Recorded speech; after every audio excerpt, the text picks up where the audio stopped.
All right, welcome to the next level. Got a special guest today, Johnna Komara. How we doing, Johnna? Doing great. How are you? Awesome. Thanks for coming up. Appreciate you coming in. Appreciate it. We're going to talk about something that I like a lot, and that's being direct. It's something that I wouldn't say I've always been that way, but since I've been in this business, I've learned that it's much better for me to just shoot, whether it's a client, an agent, a carrier, shoot you straight so you know where I stand, you know what's on my mind, there's no guesswork. And I do believe that that is a integral piece to sales. There are people that get by without it. I think they make life a lot harder for themselves. But I think if you're willing to be direct, you said this before we even got on, like it allows you not to rely on a bunch of fluff, right? Yeah. Would you say there's some agents where there's a lot of fluff in their sales process? Definitely. I think there's even a lot of like training out there that includes a lot of fluff. Yeah. And it's just never been my style. I like to be direct. I like to build very fast value, very strong value in a very direct way. Yeah. Have you always been that way in sales, or did you ever try the whole fluff approach? I tried the fluff approach, Okay. but it was never like my strongest suit to like be asking. I mean, it's very good to ask questions, Yeah. and get to the root of the issues, but it's not been like my strongest place to build value by like asking a ton of questions. And like I do ask questions, but I feel like I'm very very like just like precise Yeah. with the questions that I ask. I'm like, okay, Right. is this important or not? They're intentional. Yeah. You're not just asking, "Hey, how's the weather over there?" Yeah. Or like, it's like we do these, calls, and I'm the worst at it. I hate pleasantries. Mm-hmm. Don't ask me about the weather in Connecticut. I don't need to know about the weather in Seattle. I don't give a shit. I'm not in Seattle. Yeah. You're not going to be. Who cares? Who cares if it rained last night? Right. How about like, how is this going to help the agents? Or, hey, this product you're introducing, what's the comp on that? Does it issue? Like, can we ask real questions? Right. Now, so from your sales approach, you're doing all virtual, right? Yes. Mortgage protection predominantly. Yes. What parts, and you can kind of walk me through beginning to end, whatever you want, but talk about the points where you feel it's, not that it's not important to be direct the whole time, but where it really matters, and then tell us how you're being direct in the questions that you're asking. Sure. So from the very beginning, establishing why I'm there and what I'm there to do for them Yeah. in a very like strong and clear way. It's like, this is what I do. This is the carriers that I work with. What we're going to do today. If I find a solution for you, we're going to submit an application. So just kind of establishing like what we're there to do. Yeah. And then, That's right off the bat. Right off the bat. Yeah. Yeah. And then asking them, like, do you know what mortgage protection is? What do you know about this? What do most of them say?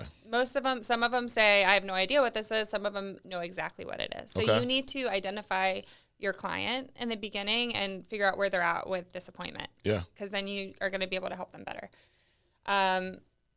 So, if they tell me what it is, a lot of times they'll open right up and say, yeah, we had this at our last house, or like my parents had this and it actually came in handy. They passed, they'll tell you something and you're like, oh, wow. Okay. So you really know how important this is.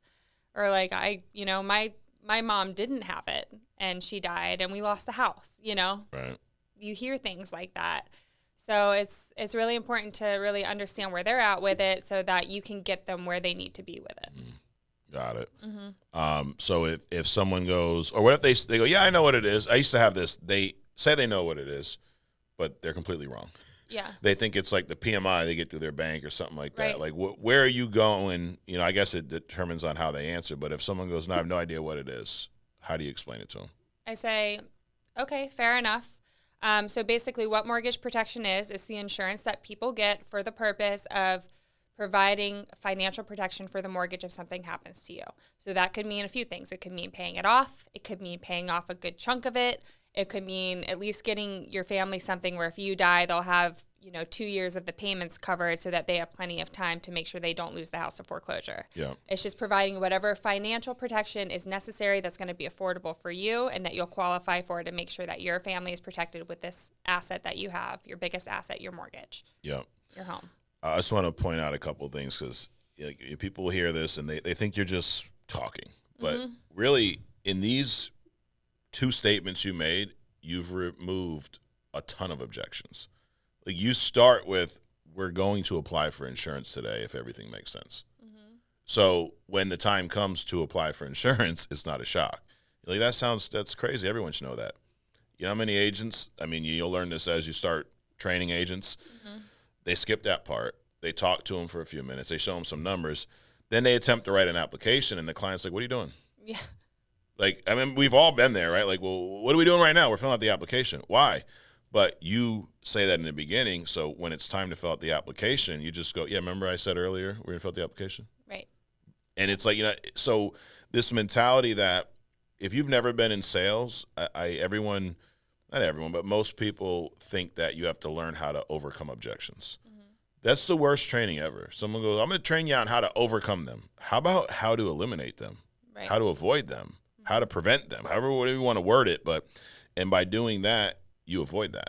Also, by asking them what they know about mortgage protection avoids you starting to explain to them. Go, I already know. Yeah. Ask them. Mm-hmm. Or maybe, and even this, if they go, yeah, I already know about it. Well, what is it?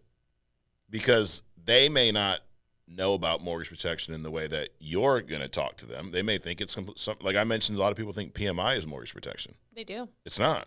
You have that through your bank. That protects the bank. Yeah. So it's like, it's not just that, oh, she's saying this, these are removing a lot of potential objections for later in the appointment, right? Correct. So where do you go from there? You've explained mortgage protection. They got it. They know they're going to take an application. Everything makes sense. What's the next point where you feel like being really direct is, a big deal? So I ask them, after I explain it to them, I'm like, does that make sense? And they say yes. Yeah. Does that sound important for you to have for your family? Most of the time they say yes. Yeah. And then, okay, they're already saying yes, that they need this. Correct. Within the first 5 minutes of the appointment. Yeah, don't assume that they know that or think that. Ask them. Mm-hmm. And if they don't say it's important, I let them go.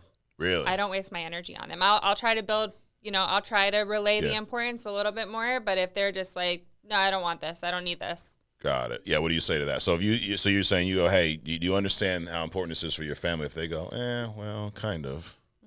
And I ask them, I'm like, why don't you think it's important? Like, what makes you feel like it's not important or necessary? Yeah. Well, I already have $2 million of permanent life insurance, so I have more than enough to cover the $300,000 mortgage. That completely makes sense. Well, the other thing that this plan offers that your plans, likely don't offer is the living benefits. Do you think it would be important to have protection, even $300,000 or $400,000 of protection for, cancer, a heart attack, stroke, and list off, the illnesses that we cover. Yeah. And if they say, well, maybe, but it's not something I really am interested in. Okay, well, no problem, sir. I'll just go ahead and close your file. If you decide you want to get that protection in the future, this is my number. Go ahead and lock it in your phone, mortgage protection lady, whatever, something you'll remember. And you can hit me up when you're, if you want to get that. Got it. So, because you don't want to waste your time trying to, not that you can't, sell the value of it, but if someone's flat out, I have no interest in this. Yeah. Then what are you going to waste your time, 45 minutes on an appointment when you probably have another one waiting, or you should have another one waiting. Yeah, and your energy. Like, you have to be very mindful of your energy and, like, preserving your energy for the people that actually want to be helped. Because if you're trying to beat a dead horse all day long and then you get to somebody else that actually wants it, you might not help them to the best of your ability when you could have. Correct. All right, where do you go from there? So they, you ask them that question, they go, yeah, no, I definitely see the value of this. Okay, what's next? Then I say, all right, great. You sound like a good candidate for mortgage protection. Then I'm going to ask you some questions to see what you qualify for and, what's going to ultimately be affordable and make sense for you. So then I'll go do my little financial inventory. Okay. I don't really get too deep into that. I kind of just find out how much they make. Okay. And, like look at what their mortgage is. And I'm kind of like, okay, they, don't have kids. They probably have a reasonable amount of bills, but, So really I kind of use my intuition. Yeah, like, well, how much money do these people make? And then I show them. I figure out what they qualify for. I go through the health questions, and during that time, I'm letting them know what I'm doing. Like, I'm like, okay, so they're not just like waiting, not knowing what's happening. You never want to like kidnap your clients, right? You always want to let them know like what you're doing at all times during the appointment. But I'll be building rapport during that time, like asking about their family, like learning a little bit more about like why this is important to them. Okay, so like what would happen? Would you guys want to sell this house if something happened to either of you? Would you want to keep it? Like how important is that to you? So I'll ask some questions like that to just kind of get to know their situation a little bit better while I'm like, figuring out my numbers and things, the quotes. And then I'll show them the quotes and, well, no.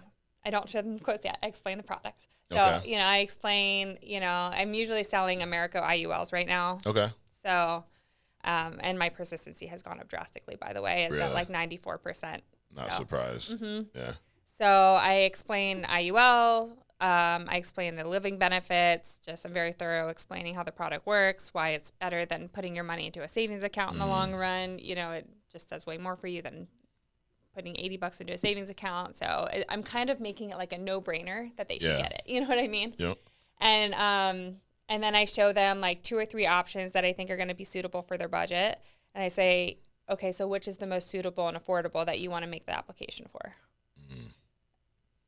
And then I shut up. Yeah. And I let them just tell me. I'm like, okay, I'm going to go ahead and see if we can get you approved for that. So. And do they normally pick one right away? Do they struggle? Or do you ever get clients that are unsure? Well, sometimes they're like, they want more, but they're not sure about their budget. Yeah. And then that's when I tell them, well, just, pick whichever one fits comfortably in your budget. And then once it gets issued, you have a full month to increase it if you want to. Yeah. I feel like sometimes, too, with clients, especially us guys, right, we don't want to, and especially not in front of their wife, admit that, hey, this one's a little too much, or, so they sit there and they kind of ponder. I would always go, similar to what you said, which one would you not want to do any less than right now? Because you always could increase it. Because the last thing a guy wants to tell you in front of his wife is, ooh, that one's too much. There's pride, ego, And then a lot of times I'll make that decision for them. Like this one right here, is that comfortable? It's usually the middle one, right? Yeah. But one thing I want to go back to, you talked about building rapport while you're doing this. Some people think that, you have to have like a rapport section in your appointment. Like, you get there, you say, hi, now I'm going to build rapport for 4 minutes, and then I'm going to do this. And, do that. And that's not how it works. You can build rapport as you go through the application. Yeah. And I think it comes across more genuine too, right? Like, because if you're sitting there and we just started talking, I'm there for insurance. But I'm spending the first 10 minutes asking about your kids and your background. At some point, they're like, dude, when are we going to get into the appointment? Yeah. But and also, do I want to spend 10 minutes building rapport with someone that I may not even go through with this application? Right. What if I do that, then I get to the point where you ask, hey, do you realize how this is important for your family? And they go, no, not at all. Yeah. I'm like, I just spent 10 minutes getting to know his brother's name, the dog's name, all this other crap that really doesn't mean anything now. Yeah. I mean, there's so many advantages to just getting to it, like, because you want them to feel that you respect their time too. Yeah. And if they feel like that, then they're going to respect you more. Absolutely. And, when you're getting in there and just establishing yourself right away as a professional and as the person who knows, what the F they're talking about. Right. You know what I mean? Yeah. Like, they're going to respect that. They're going to be like, okay, let me hear what you have to say. Like when you go to your doctor, they may ask about your family, but it's definitely not the first thing. They're like, what are you in here for today? Oh, these headaches or whatever. Okay, well, when did they start? They're not going, okay, well, what's your mom's name? And, you have any pets? Yeah. They may do some of that, on the way out. Like, hey, man, how's the family and stuff? But they're taking care of business first. Yeah, it's all business. It's mostly all business until I get to the application. Like, I'll like joke around with them and like, get them to loosen up and get comfortable with me before the application a little bit. Okay. But then once I get to the application, it's like I'm having the best time ever with them. I'm like, because there's downtime, right? Huh? I mean, applications got to load. You got to do checks and all that. So there's going to be time right there. So utilize that. And then it's really good because then when you get to the end of the application and you're having to ask for bank information, they feel very comfortable with you. Yeah. When do you bring up banking? Do you say that beforehand? Not in the beginning. I don't, because I want to get them to a place where they feel extremely comfortable with me. Yep. And I also want to get them to a place where they feel like they're making a very good decision. So I don't want to say that to them up front because it's like, no, I'm not going to buy a car before I know everything this car is going to do for me. Like, right. You know what I mean? Like I want them to feel like it's 100% a good decision before I ask for that. And a lot of it's the way you ask too. Like if I go, hey, Johnna, they're gonna need like your account information for that. Are you gonna be okay with that? You'd be nervous, like why you at? But if you're just like at the point in the application, right? Oh, so you want this to come out of your checking account or say like how do you ask for the? So I've like got this down to a science now where it works very good for getting things instant issue. Yeah. So I say, okay, so once you're approved, the carrier is going to issue the coverage right away so that your family is protected immediately. The first premium will come out in about 48 to 72 hours once they process your application, and the following payments will come out on the 25th of each month. will you be using a checking or savings account for the monthly premiums? And what do they say normally? They just say checking. You ever get any pushback? Not usually. No. Not usually. No, it's very rare that I do. Yeah. I'll say, okay, I just need those routing and account numbers. Yeah. Oh, I don't know where that is. It's probably in your banking app if you just go look at your account. Like I'm telling them how to find, you know what I mean? If they don't know, but yeah, I don't really give them an option of like a future draft date because if they don't have the money in there, they're going to tell you. Exactly. They're going to tell you. Right. And if they don't have it now, they're not going to have it in the future. Yeah. Like just, they may get through the first one, but then the second month when it happens, they're going to have the money. Mm-hmm. So if you can't afford this right now today, you're probably not going to be able to afford it down the line. Now, if you're doing final expense, I get it. There's fixed income. They get deposits on. It's a different world. Yeah, you have to be more mindful of their security checks. But your mortgage protection, most of your clients are working. Sometimes a lot of times both spouses are working. Like there's money coming in and out of the account. Mm-hmm. If they can't afford it today, they're not going to be able to afford it next month. Yep. It's like you'd rather just get that out of the way. But I love the way you asked because it's just as if it's part of the process because it is. If you make it a big deal, it will be a big deal to your client. Yeah. If you ask, so which one's it going to come out of? I mean, it's no different than you go to the grocery store, you put all your groceries on the belt, right? Mm-hmm. When they're done scanning, they just tell you, hey, it's $142. Like, they're not nervous about it because you went there to buy groceries. Yeah. If you're doing this application, they know there's a cost associated with it. Why would it be crazy to go, hey, what account's is going to come out of? Right. But we literally talked about prices right before and right. One. So this is how you're paying for. And if they say, oh, well, do you take card? I don't like giving out my account number. I just make them feel dumb. I'm like, you do realize 10 years ago you were writing checks to your landscaper and the grocery clerk, right? Correct. And that has your routing and account number on there. And also your bank protects you up to $500,000. Yeah. And I already showed you my license. So, right. It's like, what are you talking about? Yeah. But that goes back to that being direct. Because if you're not, then you go, oh, well, they can't take card because no, that's a ridiculous thing to ask. Mm-hmm. So if someone asks you a ridiculous question, you should respond with a ridiculous answer. Yeah. And they ask, well, why don't they take card? Well, the account number is a more stable form of payment because cards change all the time. And the insurance carrier wants to make sure that your coverage doesn't lapse. Correct. Because people aren't going to remember to update card info. And they go, you think that, whatever the carrier, you think Mutual of Omaha is going to try to steal your bank account? Mutual of Omaha. Right.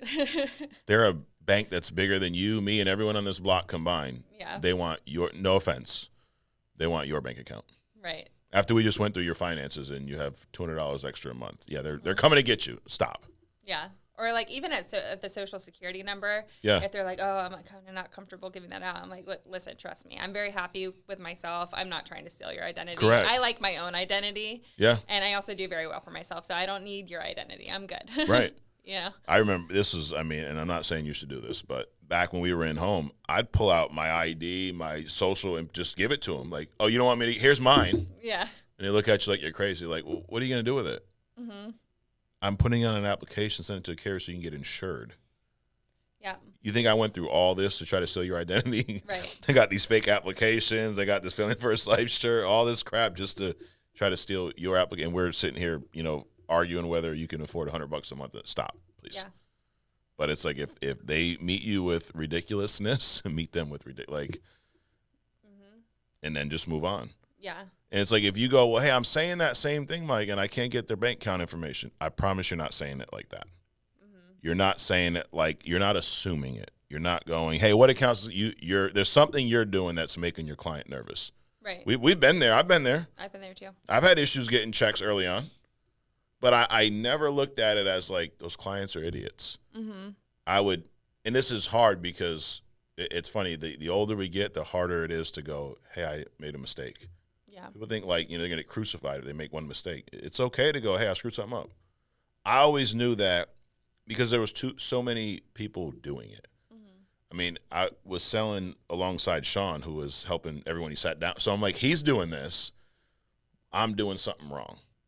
So I remember I've shared this on here before. I had a client where this is where I really knew I need to change something. It was in person. The clients gave me pushback about the check. I didn't do it the way you do. I did it on the tail end, oh, by the way, they need a voided check. Mm-hmm. And, they're all, well, why do they need that for? And then him and then Han, and I'm doing everything wrong. They get it. I get it. Put it in the application, paper application. I get up to use the bathroom because when you're running appointments all day long, you don't have a lot of time to use the bathroom. So I use the bathroom, come out, say goodbye, go back to the office. I met Sean at the office like midnight. We're scrubbing paper apps. I had a stack of them. And I'm like, this one app, I'm like, I can't find the check. Like, where the hell's the check? I'm looking through I'm shaking it, looking on the table. Sean just starts laughing. He's like, they took it back, huh? I'm like, yep. I went to the bathroom and they took the voided check out of the app.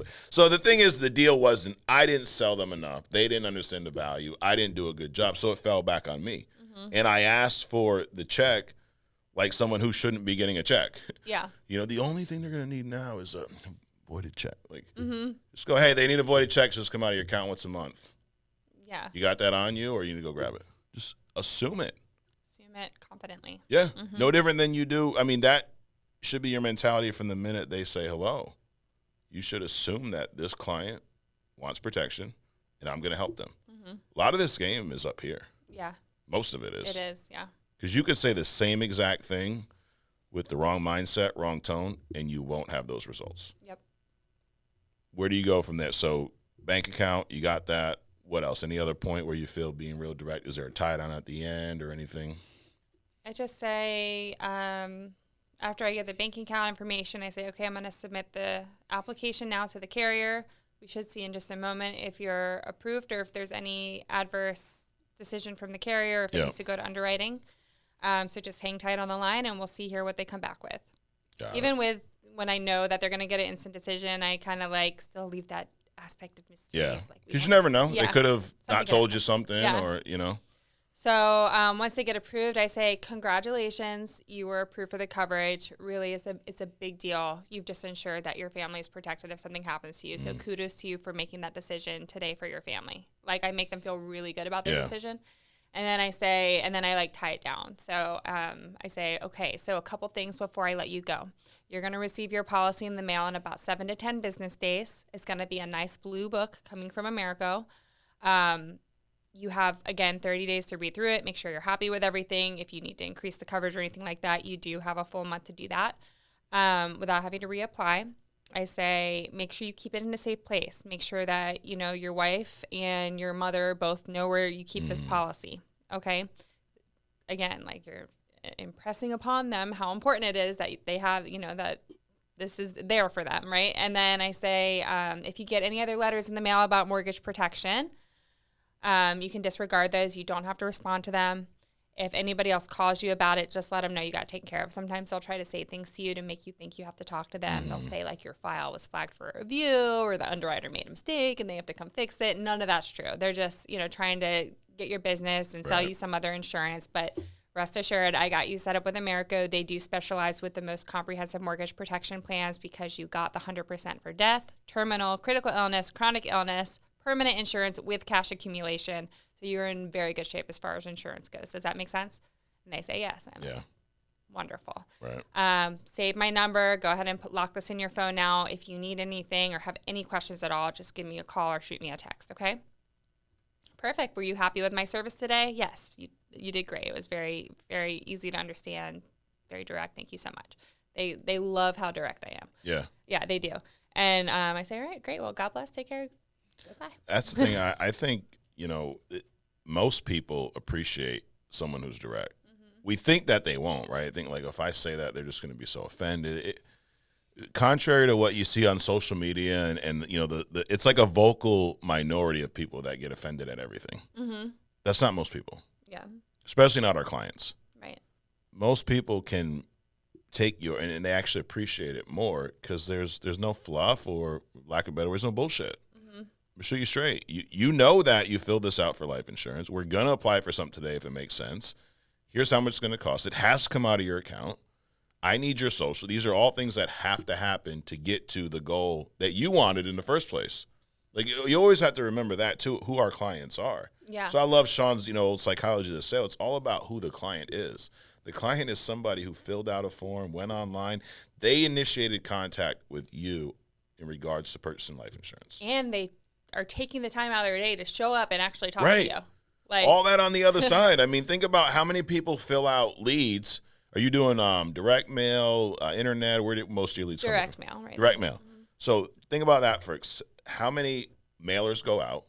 I don't know what the returns are now. Back in the day, if you got 1 or 2%, you were like screaming about it. Yeah. Call 1%.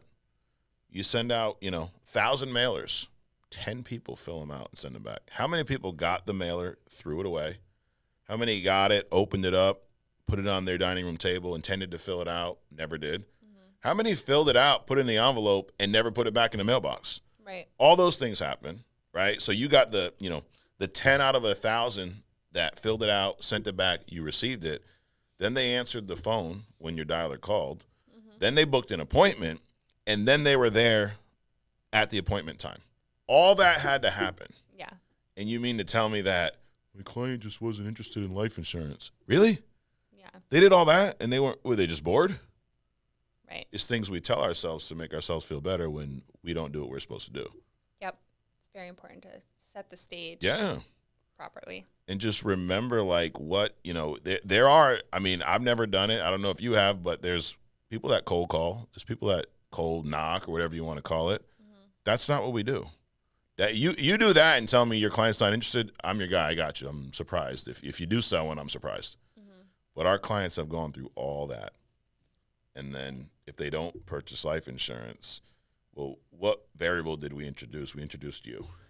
Now they didn't. Now they're no longer interested. So he's like, you screwed something up. And it's okay because you can get better. Mm-hmm. We've all been there, right? I remember leaving like, what did I do wrong? Yeah. But it's putting the onus on yourself and knowing that the only way you're going to get better, is by making mistakes. Mm-hmm. Make them, own them, and get better. Yeah. But being direct is such a huge part of it. And it also, it's almost like, I don't call it a cheat code, but it's a shortcut in a way. Because you don't have to dance around and do all this fluff and pretend like it's something it's not. If you just shoot them straight. One last thing. So you mentioned, going through the application, then getting the approval. You don't always get the approval. Sometimes people are denied, right? Mm-hmm. How do you handle that? Because that's another area where I feel like it's very important to be direct, right? Like you think you're getting this, then we realize you got declined. Maybe you didn't tell me something. Maybe you had some medication you didn't tell me and that knocked you out. And now we have to go elsewhere. Yeah. Now, I know early in your appointment you mentioned that you talk about payment protection and stuff like that. So that seed's already kind of planted. Right. How do you go back from that once they've been declined? So I'll usually try to run it through with Moo or something after. And thankfully now Mutual of Omaha gives you the early indication if they're going to get approved or not. But I just say, is there anything maybe on your medical report that you forgot to tell me, or, any medications that you can think of that, excuse me, that you were prescribed, even for a short amount of time? Yeah. Because this insurance carrier, they're very picky, and there was something on the medical information report that they didn't like. So we're actually going to have to pivot to another carrier, which is very common. This happens all the time, every single day. I'm, having to go through a couple carriers because some of them are just more picky about certain things than others. But is there anything that you can think of? And they'll usually have no idea. Right. So I'm just like, okay, well, let's go ahead and try with this other carrier. And then worst comes to worst, like I said, we do have those other types of plans. If we can't get the full mortgage covered, at least, you'll have some kind of financial protection to make sure your family's not in a burden, which is the goal here, right? Yeah. And then, okay.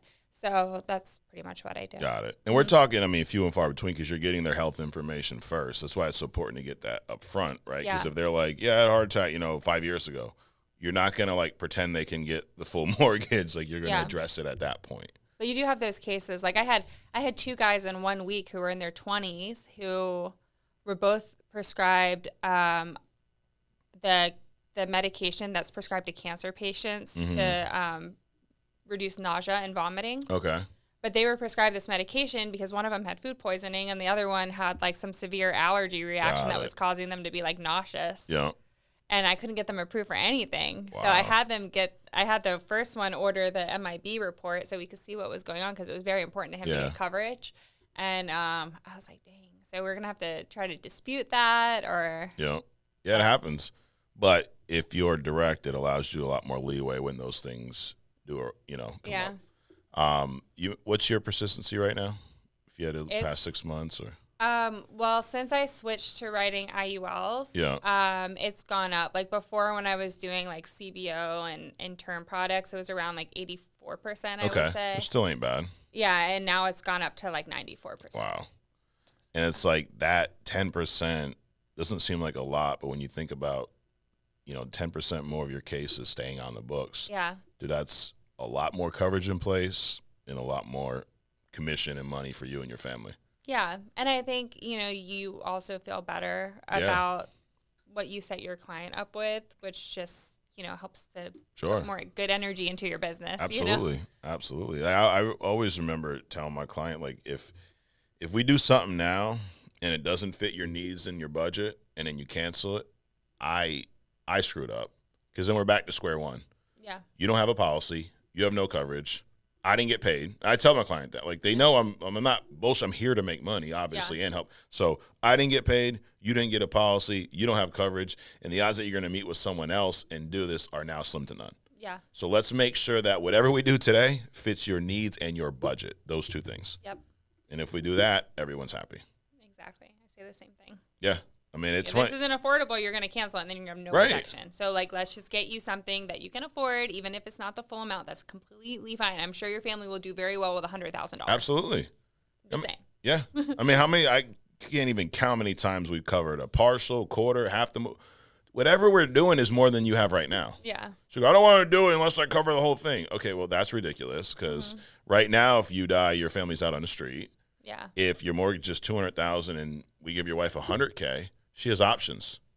Maybe she doesn't stay here, but I know she's not living on the street with $100,000. Yeah. And you can even, like, tell them to name their price. Okay. So Yeah. if it's important to you, you're saying it's important. So how much do you want to pay? Yeah. Oh, $30? Okay. I can get you $50K for that. There you go. Yep. You're not walking away with nothing, and they're getting something. Correct. Yep. Well, I love it. Good stuff. Be direct. Challenge your clients. And it's like there's always this line that's too far. Most people go like, I don't know if you can see this here. Most people go like this close, and they know I've done too much. It takes a lot to get a client that upset. And I'm not telling you to go upset your clients. Yeah. What I'm saying is being direct, shooting people straight is not going to have a negative result. No. And even if they do get upset, like, who cares? Who cares? Right. We're not about, we're trying to make everybody happy. We're trying to protect families. Right. And sometimes you got to get uncomfortable to get to that end goal, I know somebody whose therapy session or whose rebuttal used to be, this isn't a therapy session. Yeah. I'm here to protect your family. I love it. Hey, it works. Right. Shoot them straight. Well, thanks again, Johnna, for coming out. Appreciate you. Guys, thanks for watching. Thanks for tuning in. You know where to find us every week right here on The Next Level. We'll see you next week.